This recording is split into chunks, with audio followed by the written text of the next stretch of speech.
I want to greet you all in the name of Jesus. Nataka kuwasalimu nyote kwa jina la Yesu. I believe that you had a wonderful day. Naamini ulikuwa na siku njema. This is another day the Lord has meant. Siku nyingine Bwana ameifanya.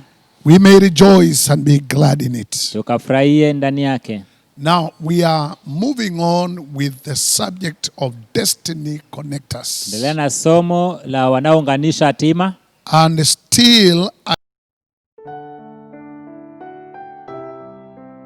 I want to greet you all in the name of Jesus. Nataka kuwasalimu nyote kwa jina la Yesu. I believe that you had a wonderful day. Naamini ulikuwa na siku njema. This is another day the Lord has meant. Siku nyingine Bwana ameifanya. We may rejoice and be glad in it. Tukafurahie ndani yake. Now we are moving on with the subject of destiny connectors. Endelea na somo la wanaounganisha hatima. And still I am in the life of Elijah and Elisha. Bado niko katika maisha ya Elia na Elisha. But before that, there are several things or facts you need to know about destiny connectors. Kabla hayo kuna maswala unahitaji kuelewa kuhusu viunganishi wa hatima. They prepare you for your destiny position. Wanakuandaa kwa ajili ya nafasi yako ya kihatima. Where God has destined you to be. Mahali Mungu ameunda uwepo. And that is very important, you need to remember. Hiyo ni muhimu kumbuka. They take you to where God wants you to be. Wanakupeleka mahali Mungu angetaka uwe. You may be doing something and you think that is that God intended for you. Unaweza ukafanya kitu kidhania ni hiyo Mungu alikusudia. But always God brings them on your way. Kila wakati Mungu waleta njiani mwako. To take you where God wants you to be. Wakupeleke mahali Mungu anataka uwe. And they are supernatural and agents of intervention. Na ni vyombo vya kiungu kuingilia kati. And in other words, I say they are burden carriers for you. Kwa maana nyingine au beba mizigo kwa niaba yako. So when you meet these people, unapokutana na watu hawa, they will take you to a place where you will be prepared to where you are supposed to be. Watakupeleka mahali utaandaliwa ili uwe mahali pa kwako. And today the story that will lead us is in the 1 Kings chapter number 19 verse 19. Na leo tutasoma Wafalme wa kwanza mlango wa 19 mstari wa 19 to 21. 19 mpaka 21. So Elijah went from there and found Elisha, son of Shaphat. He was plowing with 12 yoke of oxen, and he himself was driving the 12th pair. Elijah went up to him and threw his cloak around him. Basi akaondoka huko akamkuta Elisha mwana wa Shafati aliyekuwa kilima mwenye jozi za ng'ombe 12 mbele yake, na yeye mwenyewe alikuwa pamoja na lile la 12. Elia akapita karibu naye akatupa vazi lake juu yake. Elijah then left his oxen and ran after Elijah. Let me kiss my father and my mother goodbye, he said, and then I will come with you. Naye akawacha ng'ombe akamfuata Elia mbio, akasema, nipe ruhusa na kuomba nimbusu baba yangu na mama yangu, kisha mimi nitakufuata. Go back, Elijah replied. What have I done to you? Kamwambia, enenda urudi, ni nini niliyokutendea? So Elijah left him and went back. He took his yoke of oxen and slaughtered them. He burned the plowing equipment to cook the meat and gave it to the people. And they ate. Then he set out to follow Elijah and became his attendant. Akarudi akiacha kumfuata, akatoa lile jozi la ng'ombe, akawachinja, akawatokosa nyama zao kwa ile miti ya ng'ombe, akawapa watu wakala, kisha kainuka akamfuata Elia akamhudumia. Then turn with me in the 2 Kings chapter number 2. Wafalme wa pili, mlango wa pili, so that you may get a picture of what I want to speak to you. ili upate sura ya kile ningependa kuongea nawe. When the Lord was about to take Elijah up to heaven in a whirlwind, Elijah and Elisha were on their way from Gilgal. Ikawa hapo Bwana alipopenda kumpandisha Eliya mbinguni kwa upepo wa kisulisuli, Eliya alitoka Gilgali pamoja na Elisha. Elijah said to Elisha, "Stay here. The Lord has sent me to Bethel." Eliya akamwambia Elisha, tafadhali kaa hapa, maana Bwana amenituma niende Betheli. But Elisha said, "As surely as the Lord liveth, and as you live, I will not leave you." So they went down to Bethel. Elisha akasema, kama Bwana ishivyo na roho yako ishivyo, sitakuacha.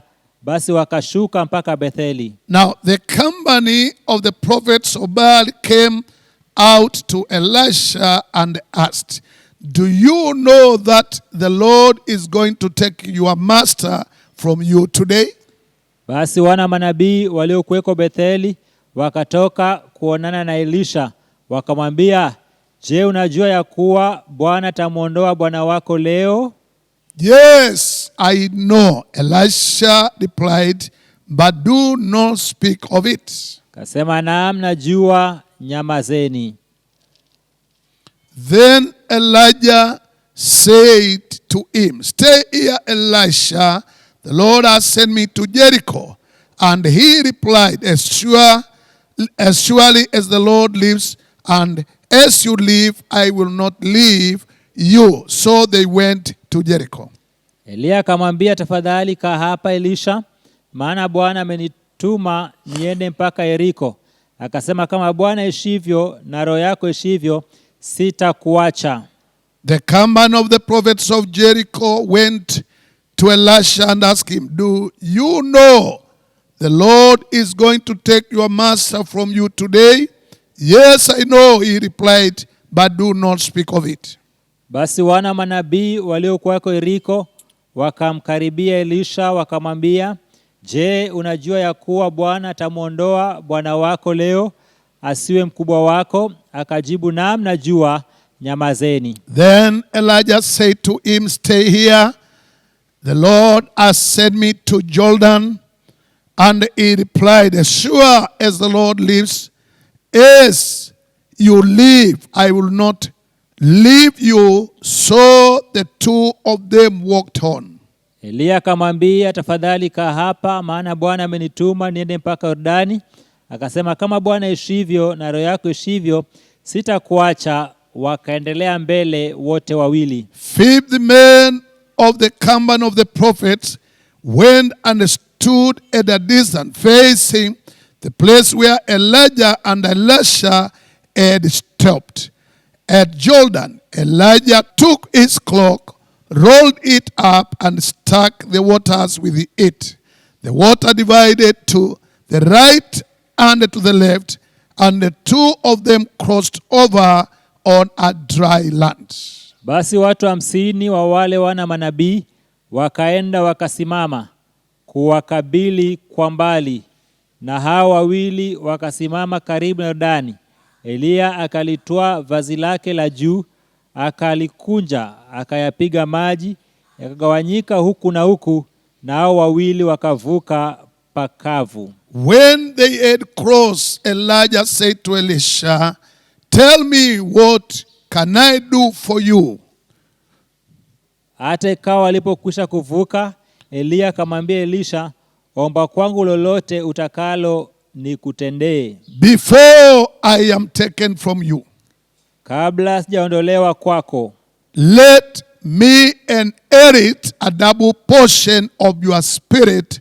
Elisha replied, Elisha akasema, na kuomba sehemu maradufu ya roho yako na iwe juu yangu. "You have asked a difficult thing," Elijah said, "yet if you see me when I am taken from you, it will be yours, otherwise not." Kasema, umeomba neno gumu, lakini ukiniona nitakapoondolewa kwako utalipata na ukuniona ulipati. Hallelujah. Hallelujah. Let us pray. Tuombe. Father, in the name of Jesus, Baba, kwa jina la Yesu, we want to thank you and bless you once more again tunakushukuru na kubariki mara nyingine for tena the privilege and opportunity you have given unto us to sit and hear from you. kwa fursa, nafasi umetupatia tukae tusikie kutoka kwako. We need Rhema word. Tunahitaji neno la sasa. Let us not speak from our experience Tusiongee kulingana na kile tumejua or just story from the Bible. ama tu hadithi za Biblia. May your word bring difference in our lives. Lako le tofauti maishani mwetu. We glorify you and we exalt you in advance Tunakutukuza, tunakupa sifa na for the mapema liberation that you are going to give us. kama ufunuo utatupatia. Receive all honor, receive all the glory. Pokea utukufu na heshima. It's in Jesus' name we do pray and believe. Kwa jina la Yesu tumeomba na kuamini. Somebody say big amen. Tuaseme amina kubwa. I know you had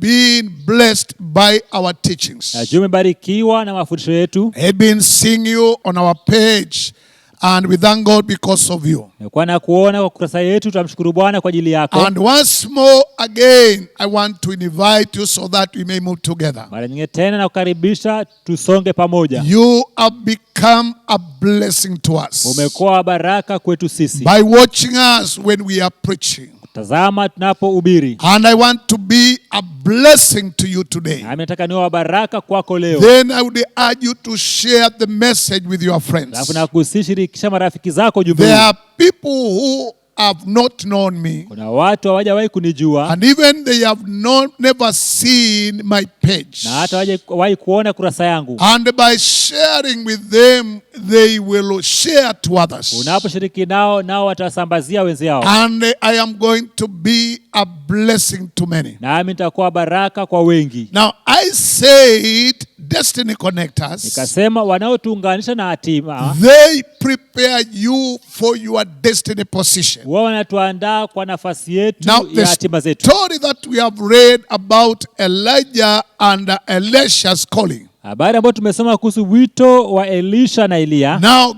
in God's program, Elisha was to be a prophet after Elijah. Katika ratiba ya Mungu, Elisha alikuwa awe nabii nafasi ya Elia. But Elisha was doing farming. Lakini Elisha akawa analima. I don't know whether he had in mind that he can become a prophet. Hii kama aliwaza katika kile kufanyika nabii. But it happened, God spoke to Elijah. Lakini Mungu akaongea na Elia. And among the men that God spoke to him so that he may go and anoint, Na kati ya wale Mungu alimwambia akawapake, he said, go and anoint Elisha on your behalf, sema nenda umpake Elisha kwa niaba yako, because he is going to take your position. watachukua nafasi yako. So in God's program, the position of Elisha was to be a prophet. Katika ratiba ya Mungu, nafasi ya Elisha ilikuwa kawe nabii. But now he was doing the work of farming. Sasa akawa anafanya kazi ya ukulima. Nobody knew that inside Elisha can come out a problem, Hakuna aliyejua ndani ya Elisha kuweza kutokea nabii or can come out a prophet. ama kutokea nabii. I believe I am speaking to somebody. Na mimi naongea na mtu, You may not know what is in your inside. wewe sijui nini iko ndani yako. There is something that God intended to your life. Kuna kitu Mungu alikusudia juu ya maisha yako. And I know God has sent me to speak to you, Na mimi Mungu amenituma niongee nawe to open your mind so that you may see your life beyond the boundaries. fungua nia yako uone maisha yako kupita mipaka. Now it happened one day Sasa ikafanyika siku moja when Elisha was plowing wakati Elisha akilima and he was in company with other people, na akawa na watu wengine because he had some pairs of cows. ambao walikuwa na makundi ya ng'ombe. And the Bible says when he saw Elijah, Na alipoona Elia, one of the things he acknowledged and recognized him. mojawapo ya mambo alimtambua na And he akamjua. knew he was able to understand the kind of the language that Elijah used. Akajua, angeelewa aina ya lugha Elia alitumia. The Bible says that Elijah removed his cloak and he beat him. Nikasema kwamba Elia akatoa vazi yake na akampiga And nalo. that was a sign that God is calling him to join him. Ikawa ni ishara Mungu anakuita ujiunge nami. Sometimes a man of God can speak to you just to assist him. Wakati mwingine mtu wa Mungu anaweza kuzungumzia kumsaidia. And you may not know that God is preparing you to be great. Na uende usijue Mungu anakuandaa ufanyike mkuu. All the men who have become great in their generations, Watu wote waliokuwa kubwa katika kizazi chao, once they were called from doing something else and they came to the ministry. waliitwa kuacha kitu walifanya ili wajiunge na huduma. Sometimes you may begin from a very humble beginning, Uende ukaanza kiwango cha chini kabisa, but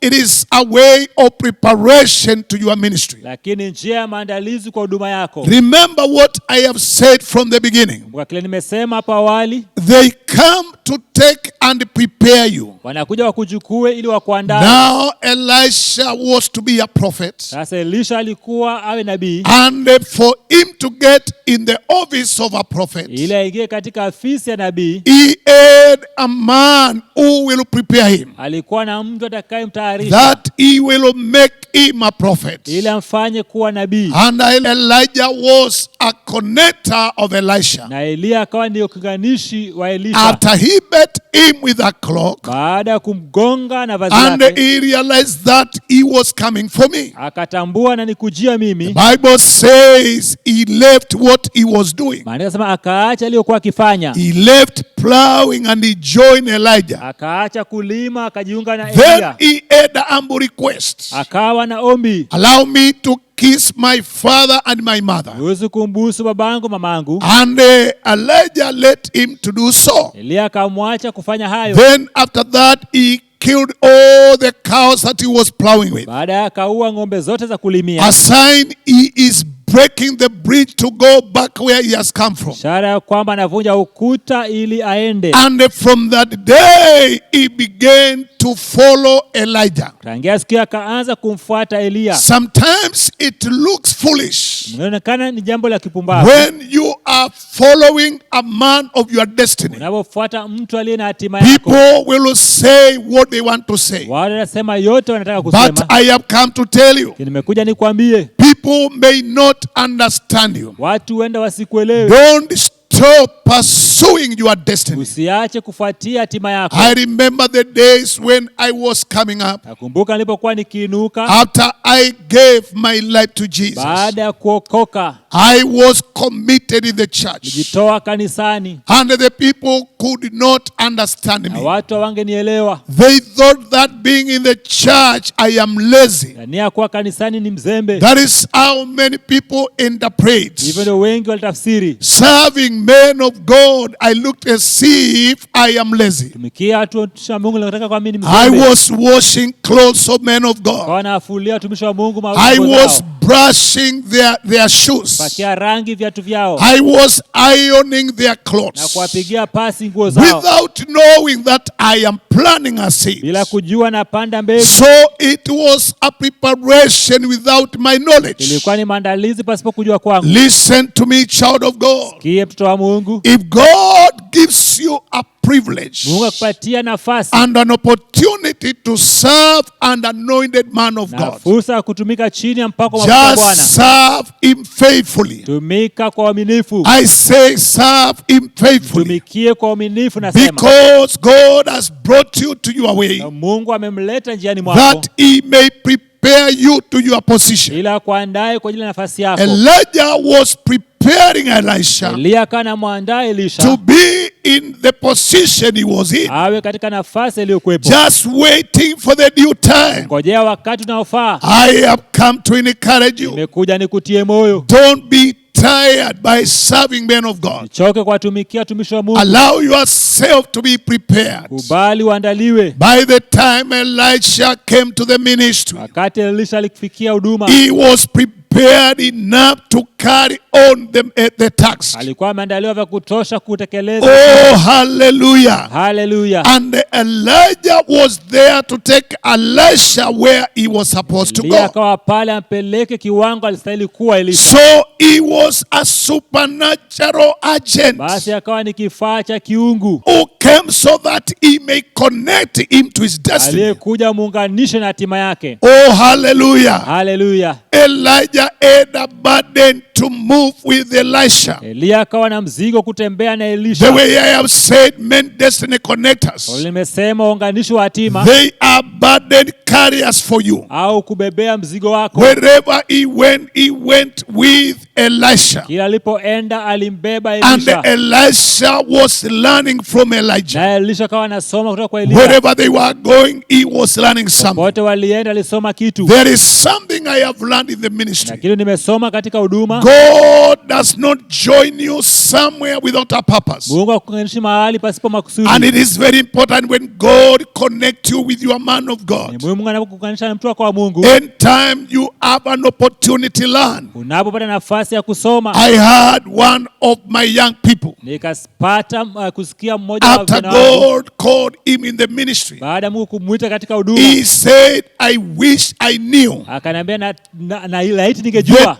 at the times and at the period I stayed with this man of God. Nyakati muda nilikaa na mtu wa Mungu. There are things that I could have noted about ministry that he was doing. Kuna vitu ningelisoma kuhusu huduma aliyokuwa Every akifanya. time God connects you with a man, Kila wakati Mungu anakuunganisha na mtu wa Mungu. be a student of that man. Kuwa mwanafunzi wa huyo And mtu. that's how Elisha became a student of Elijah. Hivyo ndivyo Elisha alifanyika mwanafunzi wa He Elia. became a student of Elijah. Alifanyika mwanafunzi wa Elia. Many times when we join men of God, Mara nyingi unapojiunga na mtu wa if Mungu, you are going to benefit from their ministry, kama utafaidia katika huduma yao, we need to be students. mpaka tuwe wanafunzi. Students are learners. Wanafunzi husoma. And for you to learn, you need to be willing. Ili usome lazima uwe unataka. Oh, Elisha was willing to learn from Elijah. Elisha akawa na utayari wa kusoma kutoka kwa And Elia. wherever they went, he was learning. Popote walienda alisoma. Can you say big amen? Sema amina kubwa. Now, my first point that I want you to know Kipengele changu cha kwanza nataka ujue about destiny connectors. kuliko kuhusu viunganishi vya When hatima. God connects you with this man, Mungu anapokuunganisha na mtu huyu or who will be called your man of God, ama atakayeitwa mtu wako wa Mungu, follow their teachings. fuatilia mafundisho yao. Follow their teachings. Fuatilia mafundisho yao. There are people who stay under men of God, Na watu wanaokaa chini ya watumishi wa but Mungu, they are not keen with their teachings. lakini wazingatii mafundisho yao. If God gives you an opportunity and a seat under a man of God, Mungu akupatia nafasi kukaa chini ya mtu wa Mungu, follow their teachings. fuata mafundisho yao. Words of your man of God has power to turn your world around. Maana mtu wa Mungu ana nguvu kugeuza dunia yako. I say the words of a man of God Sasa maneno ya mtu wa Mungu has power to change your world around. yana uwezo wa kugeuza dunia yako. Take notes when you have an opportunity, when you are listening to it. Akili mahali unapopata nafasi ya kumsikia. I have been in a church for some time. Nimekuwa kanisani kwa muda, And in a church, many people don't go with the na notebooks kanisa wengi hawaendi na vitabu vya kuandikia, because they just attend. maana wanahudhuria tu. But remember, a student will write notes. Kumbuka mwanafunzi ataandika. I can see Elisha writing Na notes. mwone Elisha akiandika. I remember when God called me in the ministry. Kumbuka Mungu aliponiita katika huduma, Before I began to search and have the messages to speak, kabla kuanza kutafuta na kupata ujumbe za I kuhubiri, was preaching the messages of my pastor. nilikuwa nikihubiri maujumbe ya mchungaji wangu. And for 1 year, I was preaching his messages. Kwa mwaka mmoja nikaa nahubiri maujumbe And yake, the men who spoke before me, na watu walionena kabla mimi, because I was writing their sababu notes. nilikuwa nikiandika So, yao. if you know your destiny connector and who I call your man of God, Basi unapomjua mtu wako wa Mungu, when you sit under his teachings, you need to have a notebook and a pen. Unapokaa akifundisha, andika mahali ukiwa na My kalamu. question is, when you sit under any man of God, Swali yangu ni, unapokaa chini ya mtu wa do Mungu, you carry your textbook, which is the Bible? je, unabeba Biblia yako? Do you carry your notebook? Je, unabeba kitabu? Do you carry a pen to write? Je, unabeba kalamu ya If kuandikia? you don't do so, I challenge you. Kama ufanyi hivyo na kutia If you changamoto, have found a man of God who will lead you to your destiny, wapo mpata mtu wa Mungu atakaye kuongoza katika hatima yako. remember God has led you to that man Kumbuka Mungu amekuongoza kwa mtu so huyo, that he may prepare you to your position. ili akuandae kwa ajili ya nafasi And yako. some of the things you will apply in that position Na baadhi ya vitu utaweka katika nafasi are hiyo, the things that he is speaking to your ni life. yale mambo ananena na maisha yako. That's why there is importance of you writing the notes from your pastor, Ndio maana kuna umuhimu uandike kutoka kwa yale mchungaji wako anasema. because his words can change your life. Maneno yake yanaweza kubadilisha maisha yako. Now, the second thing that I want you to know, Jambo la pili nataka ukajue, when God allows any man to come on your way, Mungu anaporuhusu mtu kuja njiani mwako, defend their interest. tetea yale vitu wanapigania. Defend the interest of that man of God. Simama na yale malengo ya huyo mtu wa Mungu. Sometimes God may join you to a man who is weaker than you. Wakati Mungu anakuta mtu ambaye ni mdhaifu kuliko wewe. You see, leadership is not always right. Wajua uongozi si kila wakati iko The other sawa. day I was reading the story of Samuel and El. Ikawa nasoma habari za Samueli na Eli. By that time, El was a prophet in the house of God. Wakati huo Eli alikuwa nabii katika nyumba ya Mungu. And what made me to be interested is the story that was connected with Anna. Na kile kilisimua ni ile habari When na Ana. Anne came in the house to pray, Ana alipoingia kuomba because of what was happening in her kwa house sababu ya yale yalikuwa yamtendekea and katika nyumba what yake was happening in her marriage. na kile kilikuwa kinafanyika katika ndoa yake. But when she found Eli, Lakini alipompata Eli, he said, "How long are you going to be akasema, drunkard? mpaka lini utakuwa mlevi? What does that teach me? Hiyo inanifuta nini? Leadership is not always right. Uongozi mara kwa mara iko sawa. They may judge you wrongly. Wanaweza kukuhukumu kimakosa. I have seen men who have disconnected them from men of God Nimeona watu ambao wamejiondoa na watu wa Mungu because they did wrong judgment. sababu waliwahukumu vibaya. Remember, they are human beings, and every human being has a weakness. Kumbuka ni wanadamu na kila mwanadamu ako na udhaifu. And the human beings make mistakes. Na wanadamu hufanya makosa. They can judge wrongly. Wanaweza wakahukumu kimakosa. After Eli judged wrongly to Anna, Baada ya Eli kumhukumu makosa Ana, and she said, "I am not a drunkard woman." kamwambia mimi si mwanamke aliyeelewa. She was praying because of what she was undergoing. Akawa naomba kwa ajili ya masaibu yake. Now, after she received the miracle, Sasa baada ya kupata muujiza, she didn't join another man of God. hakujiunga na mtu mwingine wa Mungu. Remember, only your man of God will usher you to your blessings. Kumbuka ni mtu wako wa Mungu pekee atakutumbukiza katika hatima Remember, yako. she gave a promise, if God, you give me a son, I will over him to be your servant. Akaweka nadhiri, Bwana ukinipatia mtoto nitampeana awe mtumishi wako. After she received the child, she came back to Eli. Baada ya kupata mtoto akamrudia Eli. Now celebrate, and she said, "I am a woman who looked like drunkards." Akafurahia akisema, nilifanana kama mwanamke alielewa. Many times when men of God wrongs us, Mara nyingi watumishi wa Mungu wanapotukosea, we try to run away. tunajaribu kutoroka. When you are running away from a man of God who God has connected with you, Unapotoroka mtu wa Mungu ambaye amekuunganisha you yeye, are running from your destiny. wewe unaikimbia hatima yako. Oh, hallelujah. Haleluya. No matter how he will rebuke you, Hajalishi vile atakukemea, your destiny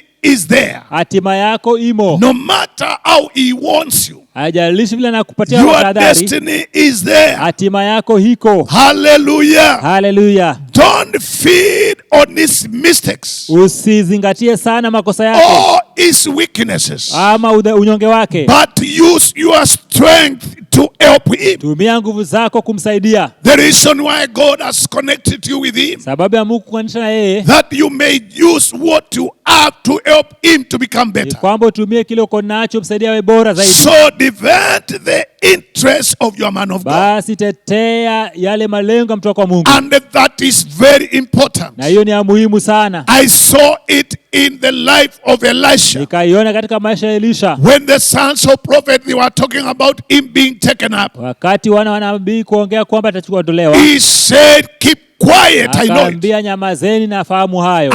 You have nothing to do about it. Wewe haya kuhusu. It's not that I don't know. Si kwamba sijui. I know it. Keep quiet. Najua, nyamaza. When you have an opportunity Unapopata nafasi to speak of your pastor, kuongea kuhusu mchungaji to wako, speak of your man of God kuongea kuhusu mtu wako wa Mungu in their absence, wakati hawako, I know you are watching at me. najua unanitazama. You backbite them. Wewe You unawasengenya, talk about their weakness. waongea kuhusu nyonge wao, You talk about their mistakes. waongea kuhusu makosa yao. But Elisha said, Lakini Elisha akasema, keep quiet, I know. nyamaza, najua. Keep quiet, I know. Nyamazeni, najua. And remember what Elijah was telling Elisha. Kumbuka kile Elia kwa kama Elisha, Remain here.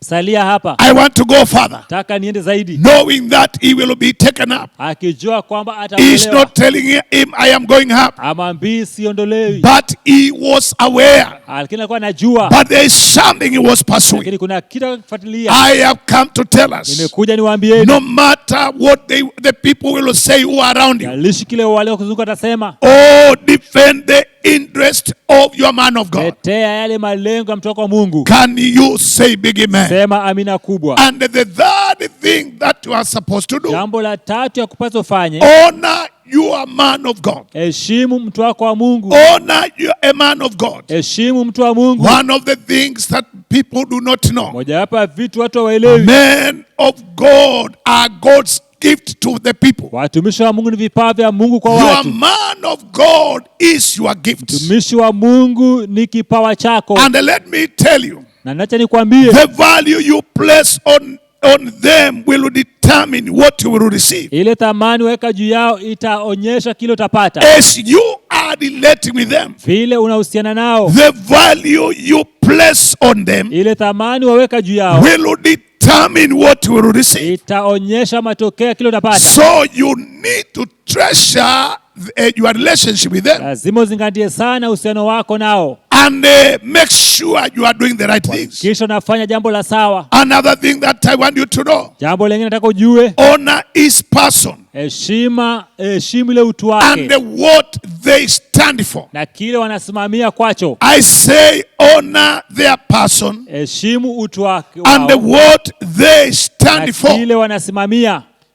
I'm not saying when they are doing sin to follow them. Sisemi wanapofanya dhambi wafuate. I want to remind you what Paul says. Nataka nikukumbushe kile Paulo He alisema, said, follow me as I am following sema Jesus. nifuateni ninapomfuata Kristo. Remember the reason why you are connected with them. Kumbuka sababu ya kujiunga nao, They are connected with God. wamejiunga na Mungu. You don't follow them when they disconnect themselves from God. Usiwafuate wanapojiondoa kwa Mungu, But they are your gift to take you to your destiny. lakini vipawa vyako kupelekwa hatima yako. Esteem him highly. Basi muweke kiwango cha heshima cha juu, Esteem him highly. muweke kiwango cha heshima cha juu. Hallelujah. Haleluya, Praised be the name of the jina la Lord. Bwana libarikiwe. Remember, every privilege goes with the responsibility. Kumbuka kila fursa inakuja na jukumu lake. Sow a seed into his life. Basi panda mbegu maishani mwake. Your responsibility is to sow a seed. Wajibu wako ni kupanda mbegu. Sow a seed in his ministry. Panda mbegu katika huduma yake. Oh, hallelujah. Haleluya, Sow a seed in his ministry. panda mbegu katika huduma yake. Sow a seed in his life. Panda mbegu katika maisha yake. Differentiate serving the ministry and serving him. Tofautisha kutumikia huduma na I kumtumikia know there yeye. are people when they give their offerings Najua kuna wengi wanapotoa sadaka zao and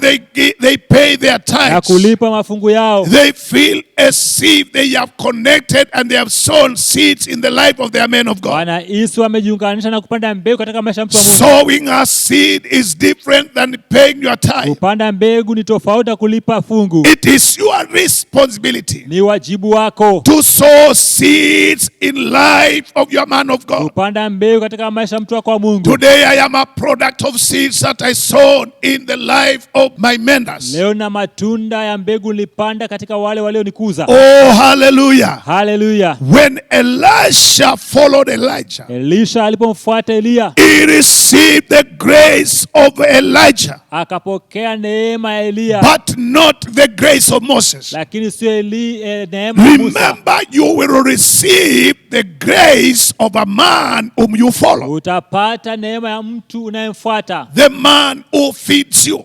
yule anayekulisha, The man who takes care of you. yule anayekutunza, The man who preaches to you. mtu anayekuhubiria. You can only take his grace. Utapokea tu neema yake. There are people who admires grace from somebody else. Kuna watu tamani neema kutoka kwa mtu But I fulani. have come to tell you, Nimekuja nikwambie, the grace in the life of your man of God, neema ya mtu wako wa Mungu it is enough to take you where you are going. yatosha kupeleka mahali uendako. That's why when Elisha followed Elijah, Ndio maana Elisha alipomfuata Elia, the grace on the life of Elijah came upon his life. neema iliyokuwa juu ya Elia ikamshukia. And when you check the ministry of Elisha, Unapoangalia huduma ya Elisha, it was full of grace. ilijawa neema. Whenever he went, Popote alienda and anything that he was doing, na yote alifanya, the grace of God led him. neema ya Mungu ilimwongoza. It is my prayer, Ni ombi langu, where God has put you, mahali Mungu amekuweka, oh hallelujah, haleluya, you will sow seeds in the lives of those men. utapanda mbegu ndani ya mtu wa Then Mungu. the fourth thing that I want you to know, Jambo la 4 nataka ujue, for you to get what is in the life of the man of ili God, upate kilicho ndani ya maisha ya mtu wa Mungu. desire the grace that he has put in his life. Tamani neema ambayo Mungu ameweka ndani ya maisha yake. There is a grace, Kuna neema and you receive it by desiring. na waipokea kwa kuitamani. Oh, hallelujah. Haleluya. I say by respecting it. Nasema kwa kuheshimu. Listen to me. Nisikie. The grace you respect Ile neema unayoheshimu determines the grace you receive. inaachilia ile neema unapokea. So it is very important, Basi ni ya muhimu kabisa, as you are desiring vile unatamani what is in the life of your man of God, ile iko ndani ya mtu wako wa Mungu, respect him. mheshimu. Hallelujah. Haleluya. Then the fifth thing, Jambo la 5, value the voice and the instruction of your man of God. thamini sana sauti na maagizo ya mtu wako wa Mungu. From the beginning of the ministry of Elisha, Kuanzia mianzo ya huduma ya Elisha, he was good to be instructed. alikuwa mzuri kupewa There maagizo. are people, although they have been connected with men to take them to their destiny, Kuna watu ingawa wamejiunga na watu wa kuwapeleka katika hatima zao, but they cannot be instructed. lakini hawawezi kuambilika, They cannot be instructed. hawawezi kupewa maagizo. Hallelujah. Haleluya. The sense of value determines the flow of virtue. Basi kile kiwango cha thamani kinaleta matokeo yake mazuri. Hallelujah. Haleluya. Remember what I said there before. Kumbuka niliyosema hapo awali, When you meet your man of God, unapokutana na mtu wako wa Mungu, after you conduct with him, baada ya kuungana na yeye, learn to connect with him baada ya kumjua, jiungane and na yeye, collect all the grace in his life. jiungashe naye na kupokea neema yote. You may maishani mwake. forget other things, but remember Uende that. ukasahau yote, lakini kumbuka hayo. Oh, hallelujah. Haleluya. And that is what Elisha did. Hayo ndio Elisha alifanya, Followed instructions. akafuata maagizo, Followed instruction. akafuata maagizo. Today we are living in the generation Leo tunaishi kwa kizazi where they cannot follow instruction. hawezi kama kufuata maagizo. They feel being bigger than their prophets. Wanahisi wako juu kuliko nabii wao. You have a very big problem, Tuna shida kubwa, like the problem that had with the children of Israel, kama shida iliyokuwa na wana wa Israeli with the sons of Korah. na wana wa Kora. They said even God can speak to Sema us. hata Mungu anaweza kaongea But nasi, remember, your man of God has a grace that you don't lakini have. kumbuka mtoto wa Mungu ana neema usiyokuwa So nayo. value their voice. Basi thamini sana And sauti yao all instructions they will give na you. maagizo yote watakupatia. I have heard people saying, Sikia watu wakisema, my pastor uses a very wrong tone. mchungaji wangu anatumia sauti mbaya, He don't approach me well. aniulizii vizuri, He don't speak to me well. aongei nami vizuri. Value the voice Wewe thamini sauti and every instruction, na maagizo yote, because it's all about making you. sababu inahusu kukuunda. Hallelujah. Haleluya. Then the last and not the least, Jambo la mwisho wala sio dogo, work on yourself. jifanyie kazi mwenyewe. Work on yourself. Jifanyie kazi When mwenyewe. you encounter the man of God that has given unto you, Unapokutana na mtu wa Mungu umepatiwa, do anything in your power to work on yourself. fanya chochote uwezalo kujifanyia kazi mwenyewe. Don't become a burden to that man of God. Usiwe mzigo kwa mtu wa Mungu. There are people, even when God gives them an anointed man, Na watu wanapopatiwa mtu wa Mungu aliyepakwa, they want to make him a babysitter. wanamfanya awe yaya. It's as if you have become a burden to him. Ni kama fanyika mzigo kwake. Everything pray for me. Kila kitu niombee, Everything do it to me. kila kitu nifanyie. You have not joined the man of God Haujajiunga na mtu wa Mungu to become a burden to him. ili ufanyike mzigo But kwake, you need to work on yourself. lakini lazima ujifanyie kazi. There are things you have to practice. Kuna vile lazima ufanyie He mazoezi, will not do everything to you. hata kufanyia yote. There are things you have to do Kuna yourself, vitu lazima ujifanyie mwenyewe so that you may grow to the level of getting your position. ili ukue kiwango kufikia nafasi yako. Praised be the name of the Na Lord. Bwana libarikiwe. I feel to pray for you. Na hisi ni kuombee. I know God has connected you with someone, Kwa Mungu amekuunganisha na mtu. but my big question, Lakini swali langu do kubwa, you have a desire to have the grace on that man? je, una matamanio ya kuwa na neema Do juu ya you mtu? value his voice? Je, unathamini sauti yake? Do you follow his Je, instruction? unafuata maagizo yake? Are you working on your life? Je, unafanyia kazi maisha Do yako? you follow his teachings? Je, unafuatia mafundisho Do yake? you depend on his interest? Je, watetea malengo Do yake? you honor him? Je, unamheshimu? Because by doing that, Kwa kufanya hivyo, you are going to tap everything in that man. utakamata yote maisha You yako. will not miss an anointing in that man. Hautakosa upako ulio juu ya mtu And huyo. that's what we see Na hayo ndio tunaona when Elijah was about to go up. wakati Eliya anakaribia That kupaa. is where we have read in the second Kings. Hapo ndio tumesoma Wafalme wa It Pili. was Elijah's end of the ministry. Ilikuwa ni mwisho wa kikomo He cha was to huduma be Eliya. taken to heaven. Ilibidi apelekwe mbinguni And he had to leave the work to Elisha. na ikabidi achie kazi Elisha, But still Elisha was holding him. lakini Elisha kawa bado anamkamata, And at the end he said, na mwishowe akasema,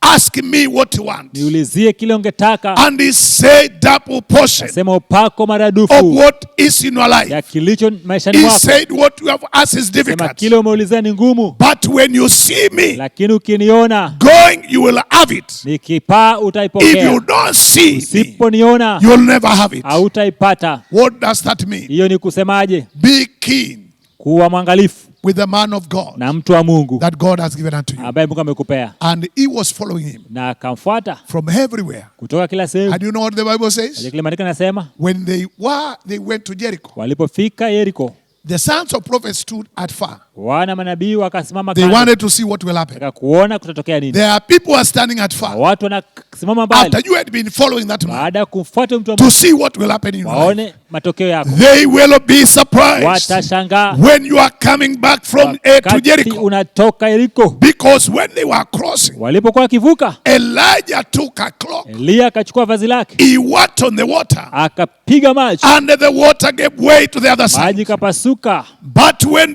he was coming back, Alipokuwa akirudi carrying the same cloth, akibeba he joo, said, God of my master Elijah. Mungu wa bwana wangu Eliya, And he beat the waters. naye akapiga ile maji, They gave way. ikapeana I njia. believe the sons of prophets, Naamini wana manabii they said he have it. wakasema, The day is coming. siku inakuja, Those who had been watching you from far, wale mkokelea those who had mbali, been criticizing, wale mkokosoa they were saying you are blind. wanasema upofu You wewe, don't have your own mission. hauna utume wako I wewe. have seen people who broke from their pastors Sawa na watu ambao waliwaacha to utume make wao their own ili ministries, kuwa na huduma zao and wenyewe, they fail on their way wakashindwa njiani, because they moved before they were prepared. maana walitoka kabla ya kuandaliwa. Elisha was prepared enough. Elisha aliandaliwa vya kutosha And he took the mantle. na akachukua joho. That's why Ndio maana there are things that Elisha did, kuna vitu Elisha alifanya which Elijah didn't do. ambao Elia hakufanya. And I have come to prophesy to you. Kuja nikutabirie, Your spiritual father, babako wa kiroho, there are things he has not done, kuna vitu hajafanya but you will do them in your lifetime. lakini utayafanya katika maisha If you yako. believe that, shout big Baba, amen. ninasema amina kubwa. I want to pray for you. Taka nikuombee. Father, we thank you. Baba, tunakushukuru, We bless you. twakubariki, We honor you. twakuheshimu. What a day. Siku gani hii? Now we had been following men Tumekuwa tukifuata who watu are destiny connectors. ambao ni viunganishi vya We are hatima. witness of what happened to our lives. Tumeshuhudia kile kimefanya maisha. Somebody is watching me there. Mtu ananiona pale, Some have been discouraged on the way. kina amevunjika moyo njiani, But God, you connected them lakini Mungu so aliwaunganisha that they may reach their ili destiny. wafikie hatima zao. Father, I pray Baba, naomba in the name of kwa Jesus, jina la Yesu, no one hakuna yote will quit. ataacha, No one hakuna yote will move. ataondoka, They will follow watafuata until they have mpaka what wapate you intended for their ili life. wakusudia maishani. We bless you. Tunakubariki, We honor you. tunakuheshimu. You are there. Uko pale, I want to pray for you. nataka nikuombee. May God give you grace Mungu akupe neema as you are following unapofuata your destiny connector. kiunganisho cha kiroho. Oh, hallelujah. Haleluya, May you remain ubaki umesalia until you have it. mpaka upate. Receive now. Pokea sasa In the name of kwa Jesus. jina la Yesu. I thank you. Na kushukuru I bless you. na kubariki. The time has come Wakati umefika for you to give your offering, utoe sadaka to yako, pay your tithe. lipa fungu lako. If you need to connect with me, Kama unahitaji kujiunga nami, already you have my number. tayari kuna nambari yangu 0722 0722 92 92 74 74 49. 94. You will connect with me. Najiunganisha na If mimi. you are paying your tithe, Kama walipa fungu lako, our pay bill number nambari ta pay bill 68 68 58 58 19. 19. And God bless you Mungu akubariki till we meet again. mpaka tunaye tena. Shalom.